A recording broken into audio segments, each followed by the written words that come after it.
আসসালামু আলাইকুম। কেমন আছেন আপনারা সবাই? আলহামদুলিল্লাহ আমি তো অনেক ভালো আছি। এই হচ্ছে আমার সেই চাইনিজ লাউ যা মে মাসে বাহিরে দেওয়ার ফলে ঠান্ডায় একেবারে মরে যাচ্ছিল। আলহামদুলিল্লাহ খাদ্যশস্য দিয়ে যত্ন করে 1G 2G কাটিং করে গাছটিকে বাঁচিয়ে রেখেছি। আর এই যে গাছ দেখতে পাচ্ছেন এখানে হচ্ছে আমার দুটি চাইনিজ লাউ গাছ ছিল। তারপর নিশ্চয়ই আপনাদের মনে আছে যে আমি বলেছিলাম যে এই যে দুটি চাইনিজ লাউ যদি না বাঁচে আমি পাশে আরও দুটি বীজ দিয়ে রাখবো, সেখান থেকে যদি গাছ হয় তাহলে আমার কোনো আফসোস নেই। যার ফলে এই যে দেখুন এখানে কিন্তু আমি দুটি বীজ দিয়ে রেখেছিলাম, যে বীজ জার্মিনেট করিনি, কিছুই করিনি, শুধু দুটি বীজ আমি দিয়ে রেখেছিলাম। তো সেখানে বীজ থেকে এই যে গাছ হয়েছে। তো এই গাছ থেকে এখনো পর্যন্ত কোনো ফল আসেনি, মাত্র গাছটি মাচায় উঠেছে। কিন্তু আমার এখানে যে গাছ দুটি আছে এই গাছ থেকে আমি অলরেডি দুটি চাইনিজ লাউ খেয়েছি, শুকর আলহামদুলিল্লাহ। আরও অনেক বেশি লাউ হচ্ছে। তো এই যে দেখুন আপনাদের একটি ম্যাজিক দেখাচ্ছি। আলহামদুলিল্লাহ এই হচ্ছে একটি লাউ যা আজ আমি কেটে নিব এই ভিডিও করতে করতে, কারণ আজ হচ্ছে এই লাউটিকে আমি দিয়ে দিব। তন্নির আব্বা আম্মা চলে যাচ্ছে এই মাসেই, আর 2 সপ্তাহ আছে।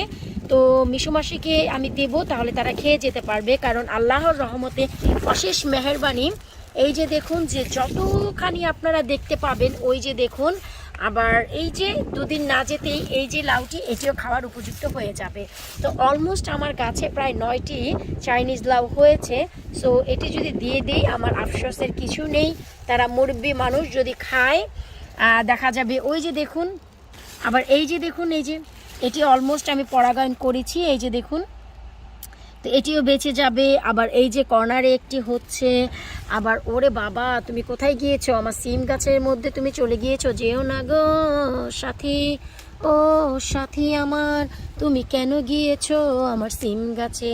তুমি এখানে আসো, এখানে আসো, তোমাকে আমি এখানে বেঁধে রাখবো। ওই ওই ওই করিস নে, করিস নে, এত বেশি বাতাস, কি যে জঘন্য ওয়েদার।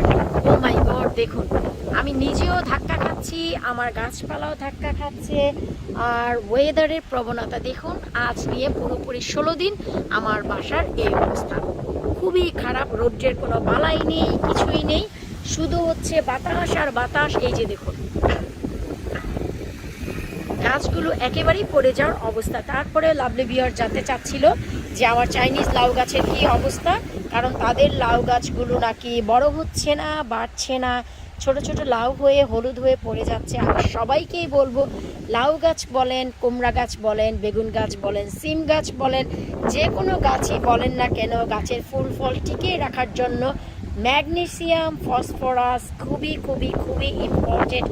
যা আপনারা ম্যাজিক সার যে আমি বানিয়েছি সেই ম্যাজিক সারে পেয়ে যাবেন, যা হচ্ছে পেঁয়াজের খোসা দিয়ে বানানো সার, চা পাতা, এগুলোর ভিতর পাবেন। আর যখনই দেখবেন গাছে ফুল এসেছে, বেশি বেশি বেশি বেশি কলার খোসার যে সার, সাথে পাকা কলা ব্লেন্ড করে তাও দিয়ে দিবেন। এতে করে আপনাদের গাছের ফুল ফল সব টিকে যাবে।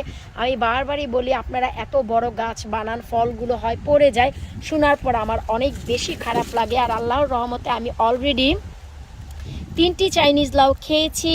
আবার গতকালকেও 2টি আমাদের দেশি দুধ লাউ খেয়েছি। আবার এই যে একটি, এটি আজকে আমাকে স্কুল থেকে আনতে গেলে দিয়ে দিব তন্নিকে। তারপরে এই যে দেখুন শখ করে আমি এখানেও একটি বীজ দিয়েছি। এই যে দেখুন যা আরও একটু হাত পা ছড়িয়েছে। তারপর আবার এখানেও একটি চাইনিজ লাউ বীজ আমি দিয়েছি। কারণ আপনারা সবাই জানেন যে যখন আমি এই লাউটি মাচায় দিয়েছিলাম তখন কিন্তু এই গাছটি একেবারে মরে গিয়েছিল, একেবারেই বাঁচবে বলে আমার ধারণা ছিল না। কিন্তু যখনই গাছের 1G 2G কাটিং করে দেই আর একটু মনের মতো খাদ্য দেই, তা পেয়ে এই যে দেখুন নাইট্রোজেন পেয়ে তাদের কি অবস্থা। চা পাতা ভুরি ভুরি আমি দিয়েছি। আমি দিনে 1 কাপ চা খাই, তার বেশি না। তো 1 কাপে 1 ব্যাগ হয়, এর জন্য আমার একেবারেই পোষাচ্ছিল না। আমি যা করেছি, টেস্কো থেকে বড় এক বক্স 400 প্যাকেট থাকে, সেই বক্স এনে খাওয়া দাওয়া বাদ দিয়ে চা খাবো কি প্যাকেট ছিঁড়ে ছিঁড়ে এই যে মাটিতে আমি শুধু ঢেলে দিয়েছি আর পানি দিয়ে দিয়েছি। তার কারণে এই যে দেখুন নাইট্রোজেন পেয়ে আমার গাছের পাতা, বেসিক্যালি চাইনিজ লাউ গাছের পাতাতেও কিন্তু অনেকের পোকামাকড় ধরে। আলহামদুলিল্লাহ আমার এখনও তো ধরেনি, কারণ খুবই জঘন্য মাছি এবং পোকামাকড় ঘোরাঘুরি করছে আশেপাশে, তো সেই হিসাবে এই অবস্থা। আর এই চাইনিজ লাউ গাছে আমি 2 দিন অ্যাপসম সল্ট সাথে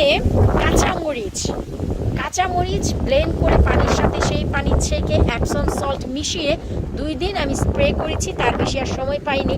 এই যে দেখুন, এই হচ্ছে ওয়েদার। গত 16 দিন যাবত আমি নিজেও জমে যাচ্ছি, কারণ এখনও আমি সোয়েটার পরি। তো যেহেতু জমে যাচ্ছি সেহেতু আসলে ভিডিও করা হয় না, কিন্তু আপনারা এত জানতে চাচ্ছিলেন আপনাদের চাইনিজ লাউ গাছের অবস্থা নাকি খুবই করুণ। তো আপনারা প্লিজ পাকা কলা এবং কলার খোসা একসাথে ব্লেন্ড করে পানি দিয়ে 5 দিন রেখে দিন।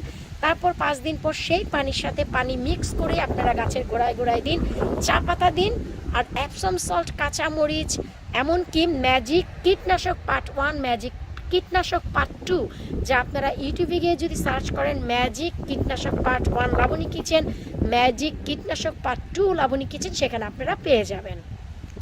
গাছ বাঁচানোর জন্য আপনাদের তো এই কাজ ভাই করতেই হবে। ভাইরে ভাই, যেই ঠান্ডা এখন হচ্ছে, এই যে আমি কেটে নিয়ে ভাই আমি আর এখন থাকতে পারছি না বাহিরে। আমার এই যে হেই ফিভার শুরু হয়ে যাচ্ছে, কারণ যখনই বাতাস হয় তখনই হেই ফিভার হয়। আলহামদুলিল্লাহ এটি হচ্ছে রাইট টাইম টু ইট। এই সাইজ যখনই হবে, এই যে হালকা লেমন, ট্রাস্ট মি, আপনারা চিকেন বলেন, মিট বলেন, মাছ বলেন, চিংড়ি মাছ বলেন, নর্মাল ভাজি বলেন, ডাল দিয়ে বলেন, খুবই মজা করে খেতে পারবেন। এর থেকে যখন আরেকটু ডার্ক হবে, আর একটু গাঢ় সবুজ হবে, তখন একটু ভেতরে বীজ আসে, আর এই সময়টি হচ্ছে একেবারেই পারফেক্ট খাওয়ার জন্য। তো চলুন ভাই, এই ঠান্ডায় বাতাসে আমি তো আর ঘরে থাকতে পারছি না, বাইরে থাকতে পারছি না। এই হচ্ছে ভাই, আমি নিয়ে এসেছি আমার চাইনিজ লাউ, যা তন্নির আব্বাকে আজকে দিয়ে দিব। আশা রাখছি এই লাউটি দেখে আপনাদের ভালো লাগবে। আজ আমি গার্ডেন থেকে 2টি জিনিস হারভেস্ট করলাম, এক হচ্ছে চাইনিজ লাউ, আর দ্বিতীয় হচ্ছে আমার গাছের পাকা করলাটি তুলে নিয়েছি, বীজ আমি কালেক্ট করলাম 2024-এর জন্য। এটি হচ্ছে ভালো মানের করলা, যা আমি 2024-এর জন্য সেভ করব। আর এই করলাটিকে ফেলে দিব না রে ভাই, অত ধনী আমি এখনও হইনি।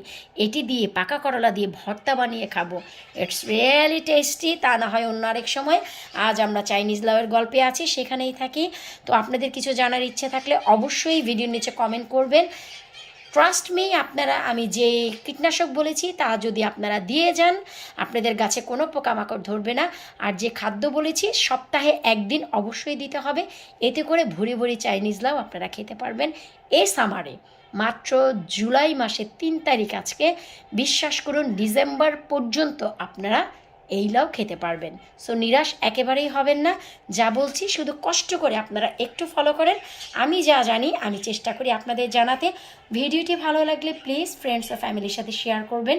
চ্যানেলের নতুন এসে থাকলে চ্যানেলটি সাবস্ক্রাইব করে, ফেসবুক পেজটি ফলো করে, ভিডিওটিতে একটি লাইক করে তারপরেই বিদায় নেবেন। আল্লাহ হাফেজ।